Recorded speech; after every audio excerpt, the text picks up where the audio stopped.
looking to make a body butter for dry skin that may be sensitive or extremely dry? Well, in this video, I'm going to talk about the ingredients that I use to make this body butter, like almond butter, or you can use substitutes like hemp seed oil or avocado oil, and the extracts that I use like oat and calendula, plus the special ingredient that I use that's a powder that helps to make it non-greasy on the skin. Hey, it's Diane from Vermont Lavender with small business tips and ideas to make skincare products at home or for your business to sell online or at market. So let's get started. First, we add 8 ounces of almond body butter. Is a sweet almond oil and it's hydrogenated, so it means that it's been super whipped to create this butter. Sweet almond oil contains high amounts of essential fatty acids such as natural waxes. It helps to protect and coat the skin, but if you have a nut allergy, this is not the butter for you. I have other body butter recipes and videos that you can check out. I'm going to blend this up first so it can get nice and light and fluffy.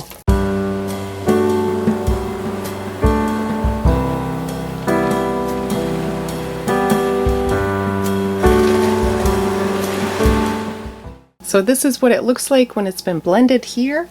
Next, I'm going to add my oat extract, my calendula extract, and my Meadowfoam seed oil. I'm going to blend these all together. Meadowfoam seed oil helps to stabilize the skincare product. Also, with the calendula and oat extract, they provide an extra moisturizing effect, and it's perfect for all skin types, even sensitive skin.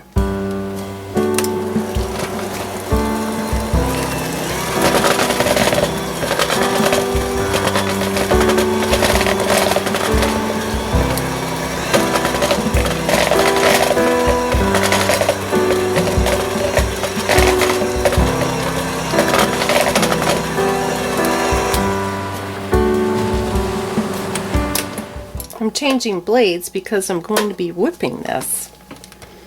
So I'm going to do that, and then I'll add some Arrowroot Powder.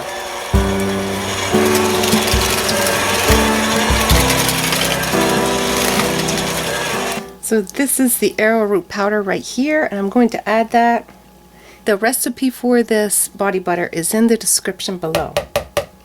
What you want to do is you want to start this on low because you don't want it to poof and go up in the air. So I'm going to go really low. Arrowroot powder, which helps to make it so it's not as greasy. It's a very important ingredient that you add at the end.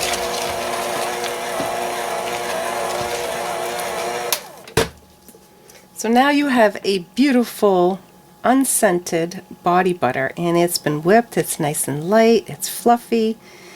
And these are the containers that I'm going to be using to fill this body butter container. So I'm going to just put it in like that, and I'll tamp it down and make sure that it's the appropriate weight.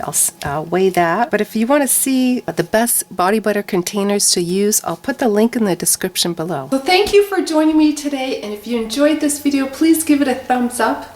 And the next video to watch is body butter containers that I use to package these body butters. Or you can watch the playlist Body Butters. Thank you for joining me, and have a great day, and I'll see you next Tuesday. Bye.